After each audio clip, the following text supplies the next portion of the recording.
예, 오늘은 현실을 이기는 부활의 삶이라는 제목으로 함께 말씀을 생각해 보려고 합니다. 저는 어릴 때부터 이상주의자라는 소리를 좀 많이 들었습니다.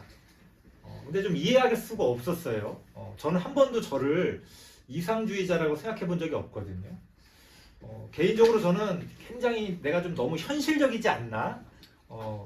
오히려 그게 고민이었습니다. 어떤 걸 판단하고 행동할 때 현실을 굉장히 중요하게 생각했기 때문에 나는 너무 좀 현실주의자인가? 오히려 그런 생각을 많이 했어요. 그런데 왜 이상주의자라는 소리를 들었냐면 제가 생각해 보니까 그런 것 같아요. 제가 현실을 많이 중요하게 생각하고 현실을 염두에 두고 행동하긴 하지만 그 현실에 매몰돼서 그 현실에 굴복하는 삶을 살지는 않았던 것 같아요. 현실은 그런데 그 현실을 넘어서는 어떤 것들을 항상 꿈꿨던 것 같습니다. 그러다 보니까 이제 사람들이 너무 이상적이다 그런 얘기를 했던 것 같아요. 성경에서 우리에게 이야기하는 것도 마찬가지입니다. 성경은 우리에게 현실을 이야기합니다. 성경이 얼마나 현실적입니까?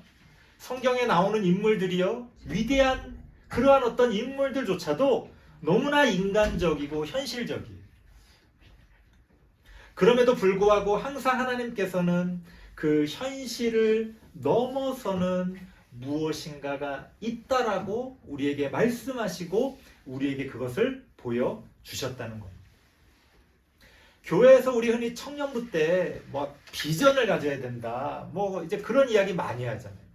그 비전이라는 게 바로 그런 거예요.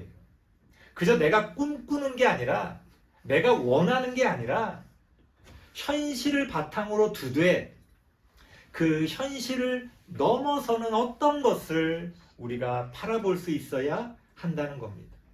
왜 그렇습니까?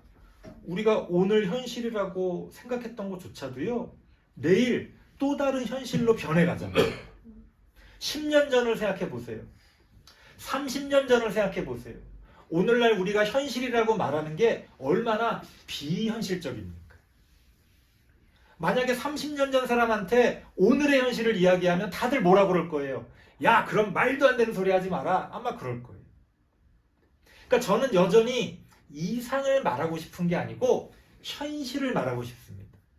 성경도요, 성경이 막 현실을 넘어선 어떤 이야기를 하는 것처럼 보이지만 사실은 더 앞선 현실을 우리에게 말씀해 주신다는 겁니다.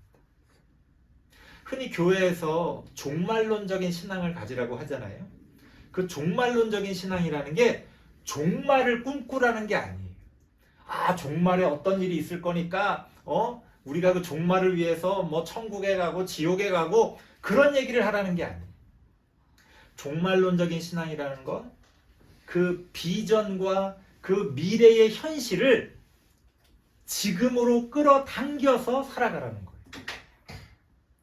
지금의 현실은 비록 이렇지만 하나님이 우리에게 보여주시고 또 앞으로 되어질 현실은 지금의 현실과는 전혀 다른 모습을 가지고 있기 때문에 우리가 그것을 미리 바라보고 그것을 믿고 그것을 붙들고 지금의 이 현실을 살아가라는 거예요. 그러면 전혀 다른 삶을 살 수가 있는 거죠. 하나님이 우리에게 말씀해 주시는 비전, 또 오늘 우리가 함께 이야기를 나누려고 하는 부활이라는 것도 바로 그런 거라는 거예요. 우리는 부활 그러면 죽어서 천국 가는 거 이렇게 생각하잖아요. 아니, 죽어서 천국 가는 걸 지금 뭐하러 얘기합니까? 그건 죽음 다음의 일이잖아요. 그럼 왜 성경이 계속 부활이라는 얘기를 하는 걸까? 그 부활을 믿고 그 부활을 끌어당겨서 오늘의 현실을 전혀 다르게 살아가라는 거예요. 그러니까 오늘 제가 현실의 삶과 부활의 삶을 비교하면서 말씀을 드릴 텐데요. 사실 생각해보면 현실의 삶과 부활의 삶은 전혀 다른 삶이 아니에요. 그 부활의 삶이라는 건 더 앞선 현실, 더 높은 현실, 더 깊은 현실을 우리에게 가르쳐주고 있다는 겁니다. 그러니까 우리가 부활을 이야기하고 천국을 이야기한다고 해서 비현실적이 될 필요는 없다는 거예요. 막 비합리적인 막 그런 생각을 할 필요가 없다는 거예요. 지극히 합리적이되 지극히 현실적이되 어떻게 보면 더 깊게 더 멀리 우리가 그러한 현실을 그러한 어떤 합리성을 이야기할 때 그것이 바로 하나님이 우리에게 원하시는 부활의 삶이구나 라는 것들을 진정으로 깨닫게 된다는 겁니다. 오늘 본문 말씀을 보면요, 두 종류의 삶이 서로 대조적으로 이렇게 반복되면서 등장합니다. 오늘 우리가 읽은 본문 말씀을 보면 세 장면을 통해서 현실의 삶과 그 현실을 넘어서는 부활의 삶을 이렇게 대조적으로 우리에게 보여주고 있어요. 우리가 성경을 그냥 읽으면 그게 보이질 않아요. 성경을 그냥 읽으면 그냥 그런 내용이구나 이렇게 하지만 성경을 꼼꼼히 읽고 해석을 하면요, 하나님이 이 성경 말씀을 통해 우리에게 지금 너가 처한 현실이 그러하냐? 하지만 그 현실을 넘어서는, 그 현실을 이기는 부활의 삶이 있다는 것을 우리에게 말씀해주고 계신다는 겁니다. 그렇게 우리는 우리가 당면한 현실의 삶에서 우리가 붙들고 살아야 할 부활의 삶이 무엇인지를 함께 생각해 보면서 오늘 우리가 그러한 하나님의 메시지를 한번 찾아보겠습니다. 1절 말씀 같이 한번 읽어보겠습니다. 1절입니다. 함께 읽겠습니다. 시작. 안식일이 지남에 막달라 마리아와 야고보의 어머니 마리아와 또 살로메가 가서 예수께 바르기 위하여 향품을 사다 두었다가, 예수님께서는 십자가에서 죽기 전에 여러 차례 제자들에게 내가 죽을 것이지만 다시 살아날 것이다, 부활에 대해서 여러 차례 말씀하셨어요. 하지만 아무도 그거를 심각하게 받아들이지 않았습니다. 왜? 말이 안 되잖아요. 죽은 사람이 어떻게 다시 살아나요? 예수님의 무덤을 찾은 이 여인들도요, 예수님의 죽음을 어쩔 수 없는 현실로 받아들이고 있어요. 예수님이 죽으셨으니까 이제 장례라도 좀 잘 치러 드려야지. 급하게 이렇게 사형수기 때문에 사실은 이렇게 정상적으로 매장할 수가 없는 상황이었는데, 여러 가지 그래도 사람들의 노력과 또 어떤 당국에서 편의를 가져가지고 일반 사람들처럼 이렇게 매장을 하게 됐어요. 당시에는 그렇게 사람들처럼 사형수들이 매장할 수가 없었는데도 불구하고 이제 그렇게 매장을 했는데, 이제 급하게 매장을 하느라고 우리로 치면은 이제 염을 하고 이제 그런 과정들이 있잖아요. 시체를 깨끗하게 닦고 썩 그 냄새 나지 않게 이렇게 딱 그런 향료를 바르고 하는 그런 어떤 장례 절차가 있는데, 그게 처음에 제대로 치러지질 않았어요. 그러다 보니까 이 여인들이, 예수님께서 이제 죽은 건 어쩔 수 없잖아요. 그 현실이잖아요. 죽었다는 건. 죽음을 돌이킬 수는 없잖아요. 그러니까 그 죽음을 현실로 받아들이고 장례라도 좀 잘 치러드리자. 이 남자들은 다 도망갔는데 이 여인들은 그래도 그 예수님에 대한 사랑을 잊지 못해서 향품을 사가지고 예수님께 이제 예수님의 그 무덤으로 찾아오게 됩니다. 자, 결국 이 여인들이 받아들인 삶이라는 건 뭐예요? 죽음이죠, 죽음. 죽음은 어쩔 수 없는 현실이잖아요. 아무도 부인할 수 없는, 아무도 부정할 수 없는 현실이잖아요. 하지만 그러한 현실의 삶에 대해서 부활의 삶은요, 전혀 다른 얘기를 우리에게 보여주고 있다는 겁니다. 2절 말씀 같이 한번 읽어보겠습니다. 2절입니다. 시작. 안식 후 첫날 매우 일찍이 해 돋을 때에 그 무덤으로 가며. 우리는 이제 이런 문장을 보면 그냥 뭐 아침 일찍 갔나 보다 이렇게 생각하지만, 성경에 이런 문장이 쓰여질 때는요, 다 이유가 있습니다. 상징적인, 또 문학적인, 또 그 당시에 어떤 사회적인 그런 어떤 분위기 가운데서 어떤 문장을 우리에게 들려주고 있는 거예요. 이 여인들이 매우 일찍이 해 돋을 때에 무덤을 찾아갔다라고 성경이 표현하고 있잖아요. 여기서 이른 아침이라는 것을 성경은요 계속해서 강조하고 있습니다. 첫날 매우 일찍이 해 돋을 때에 굉장히 아침 일찍 갔다는 것을 강조하고 있어요. 해가 뜨자마자 그렇게 무덤을 찾아갔다는 것을 강조하고 있습니다. 왜 그러냐면 구약 성경의 전통에 의하면요, 하나님의 구원은 이른 아침에 일어난다고 이야기합니다. 이 2절 말씀은 우리에게 하나님의 구원이 예수 그리스도의 십자가의 죽음으로 끝난 것이 아니라 여전히 우리에게 이어져 올 것이라는 것을 가르쳐주고 있다는 겁니다. 그러니까요, 부활의 삶이라는 건 죽음이라는 현실 가운데서도 그 현실을 넘어서는, 죽음을 넘어서는 새로운 생명이 있다는 것을 우리에게 선포하고 있는 겁니다. 우리는 모든 게 끝나면 끝이라고 생각하잖아요. 하지만 성경은 부활의 삶은 뭐라고 이야기하는 거예요? 끝이 아니라는 거예요.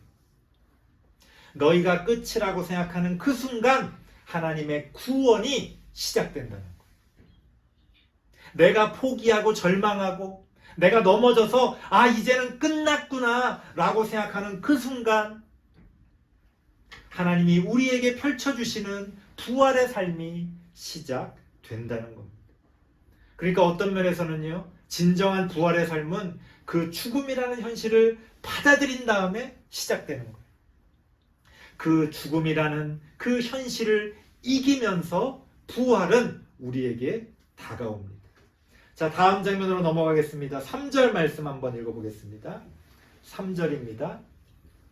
시작. 서로 말하되 누가 우리를 위하여 무덤문에서 돌을 굴려주리요 하더니, 여인들이 장례를 위해서 이제 예수님의 시체에 향품을 바르겠다고 이렇게 왔는데 사실은 대책 없이 온 거예요. 이제 보통은 당시에 그 이스라엘 같은 경우는 무덤을 이제 우리처럼 땅에 매장을 하지 않았어요. 땅을 파기가 어려운 그런 상황이었고, 사막 같은 데나 이런 데는 뭐 땅을 판다는 게 의미가 없고 막 계속 상황에 따라서 바뀌기 때문에 그 묻어봤자 금방 또 나중에 다시 드러나고 그러니까, 근데 이제 그나마 땅이라고 할 수 있는 게 약간 돌산처럼 그런 어떤 지대들이 있었는데 그건 땅을 팔 수가 없었어요. 쉽게 말하면 막 다 바위로 돼 있으니까. 그런데 천연적으로 그런 어떤 동굴 같은 게 있었고, 또 부자들 같은 경우는 동굴을 파기도 했어요. 그래서 동굴 안에다가 이제 사람을 매장을 했습니다. 그런데 이제 가난한 사람들은 뭐 이제 그 무덤을 이렇게 그 막아놓기가 좀 어려웠어요. 그 막아놓으려면은 또 여러 가지 이제 품이 들어가잖아요.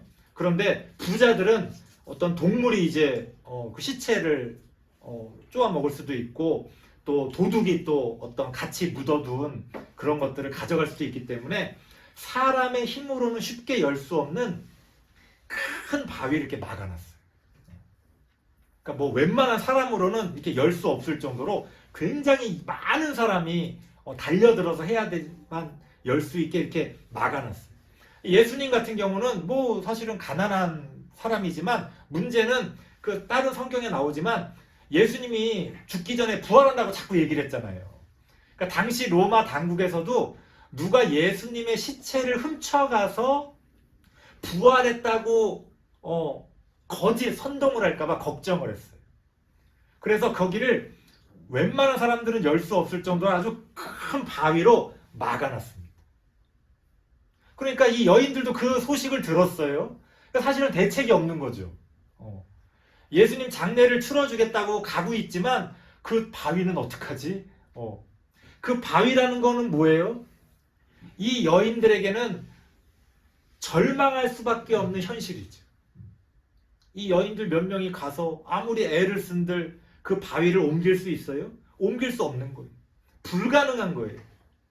내 힘으로 할 수가 없는 거예요. 내가 할 수 없는 그러한 현실 앞에서 이 여인들은 지금 고민하고 있습니다. 누가 우리를 위하여 무덤 문에서 돌을 굴려주리요. 내 힘으로 어찌할 수 없는 그러한 현실, 오늘날 우리 앞에도 얼마나 많이 있습니까? 그러한 현실의 삶에서 부활의 삶은 무엇을 말하고 있을까요? 4절 말씀 같이 한번 읽어보겠습니다. 4절 시작. 눈을 들어본즉 벌써 돌이 굴려져 있는데 그 돌이 힘이 크더라. 놀랍게도 부활의 삶은 우리에게 뭐라고 이야기합니까? 너가 걱정하던 그 일들이 이미 해결되었다는 거예요. 여인들은 자신들을 도와서 자신들을 위해 그 바위를 치워줄 사람이 있을지 걱정하고 염려하고 어찌할 수 없는 현실 가운데서 발만 동동 구르고 있었지만 막상 그 무덤에 가보니까 자신들이 걱정했던 일들이 이미 해결되어져 있었다는 겁니다. 어떠한 도움이라도 간절히 바라며 걱정하는 것이 우리의 현실의 삶이라면 부활의 삶은 우리에게 무엇을 이야기합니까? 우리의 그러한 걱정이 무색하게 애초부터 너희는 걱정할 필요가 없었다고 이야기합니다. 실제로 우리가 걱정하고 염려하고 두려워하는 거에 대부분은 안 이루어진다고 그래요. 사실은 괜히 걱정하고 미리 걱정하는 거지. 나중에 그러한 때가 되었을 때는 이미 하나님께서 하나님의 은혜로 우리가 그러한 일들을 겪지 않을 텐데 우리 걱정하고 염려하죠. 어떡해. 아니 뭐 어떻게 할 수 있으면 상관없죠. 우리가 막 그거를 막 미리 걱정하고 준비한다고 막 이렇게 하잖아요. 그런데 우리가 어떻게 할 수 없는 일들, 내 능력으로 감당할 수 없는 일들, 그거 어떻게 해요? 염려하고 걱정하고 두려워하고 있을 거예요. 이거 어떡해? 저거 어떡해? 그렇게 두려움에 사로잡혀 걱정과 염려로 가득한 삶은 하나님이 기뻐하시는 삶이 아니라는 거예요. 부활의 삶은 그러한 걱정과 염려, 두려움들을 벗어 던지라고 이야기합니다. 하나님을 믿고 벗어 던지라는 거예요. 왜? 하나님이 해결해 주신다는 거예요. 하나님이 책임져 주신다는 거예요. 하나님이 우리와 함께해 주신다는 거예요. 그러니까 미리 걱정하는 게 무슨 소용이 있어요? 아무 소용없죠. 그런 일들 얼마나 많습니까? 엄청나게 걱정했는데 나중에 결과를 딱 놓고 보니까 아이고 내가 괜히 걱정했구나. 그런데 우리는 똑같은 일이 벌어지면 또 걱정해. 마귀는 우리의 그 걱정하는 마음, 우리의 두려워하는 마음을 붙들고 우리를 넘어뜨립니다. 우리가 부활을 믿는다는 것, 부활의 삶을 산다는 것은 그러한 걱정과 두려움을 벗어 던지는 거예요. 하나님이 책임져 주시기 때문에, 하나님이 함께해 주시기 때문에 믿고 나아가는 겁니다. 다음 마지막 장면 5절 말씀입니다. 5절 같이 읽겠습니다. 시작. 무덤에 들어가서 흰옷을 입은 한 청년이 우편에 앉은 것을 보고 놀라매. 무덤에 들어간 여인들은요, 예수님의 시체를 찾았지만 찾을 수가 없었어요. 그 대신에 오늘 본문에는 한 청년이 그 무덤 안에 앉아 있었다, 이렇게 이야기합니다. 예수님이 아니에요. 전혀 모르는 얼굴입니다. 예수님이 부활해갖고 못 알아보는 것도 아니에요. 전혀 다른 사람이에요. 다른 복음서에 보면 이 한 청년을 천사라고 표현합니다. 한 청년이라고 기록되어져 있지만 사실은 하나님이 보내주신 천사였다는 거죠. 이 여인들은 예수님 대신에 천사를 만났다고 성경은 이야기합니다. 이게 무슨 얘기냐? 당시에는요, 그렇게 천사를 만나는 일이 현실이었어요.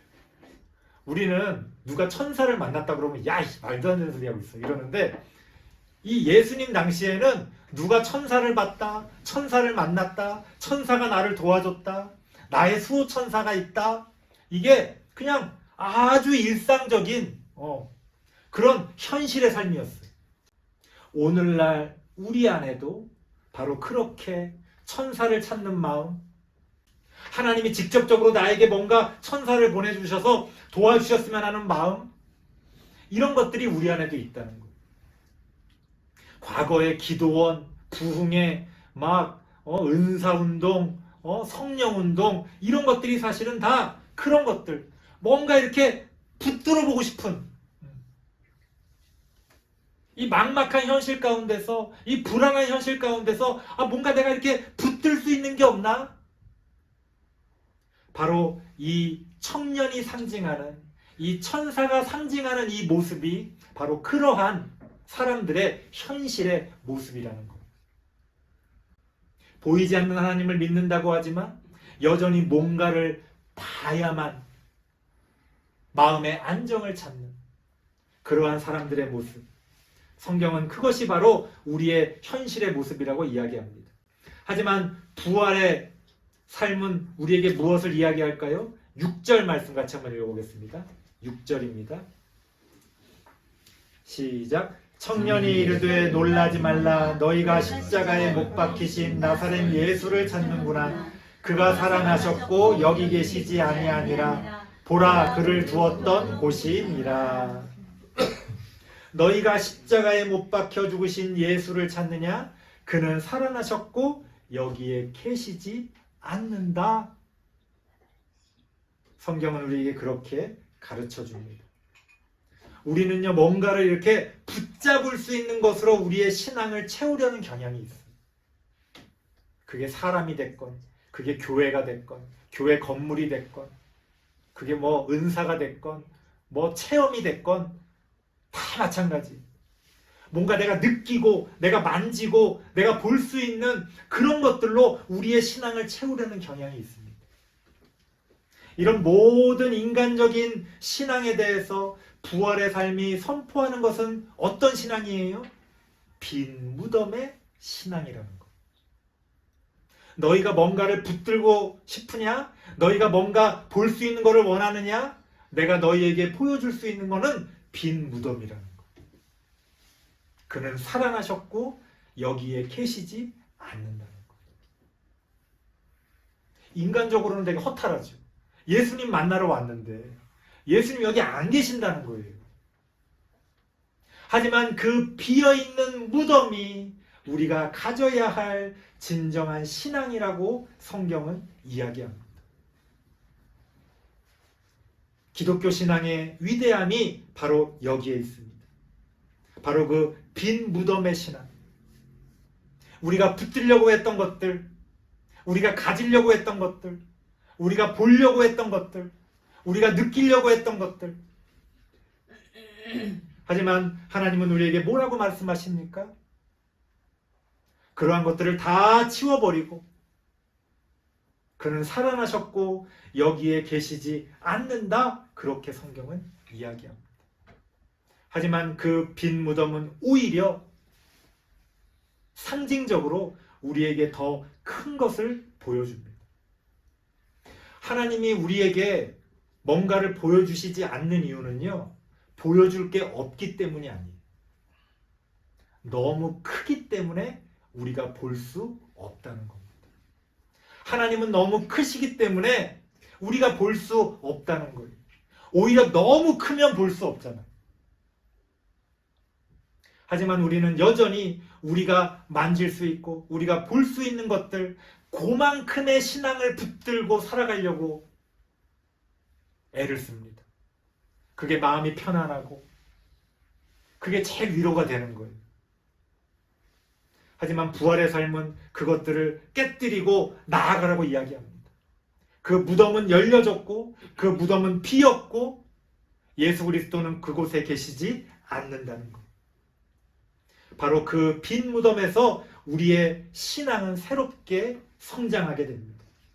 그렇게 우리는 예수 그리스도를 직접 만나지 못했지만 그 예수 그리스도의 부활을 믿는 신앙으로 전혀 새로운 현실을 이기는 부활의 삶을 살 수 있다고 성경은 우리에게 가르쳐 줍니다. 설교를 마무리하겠습니다. 부활의 삶이 우리에게 이야기하는 것은 그 현실을 무시하라는 게 아니라 그 현실을 넘어서는, 그 현실을 이기는 부활의 새로운 현실을 우리에게 말씀하고 계시는 겁니다. 우리는 그렇게 현실을 이기는 부활의 삶을 살아야 합니다. 부활절을 맞이하여 우리 모두가 부활의 삶을 살아갈 수 있기를 주님의 이름으로 축원합니다. 기도하겠습니다.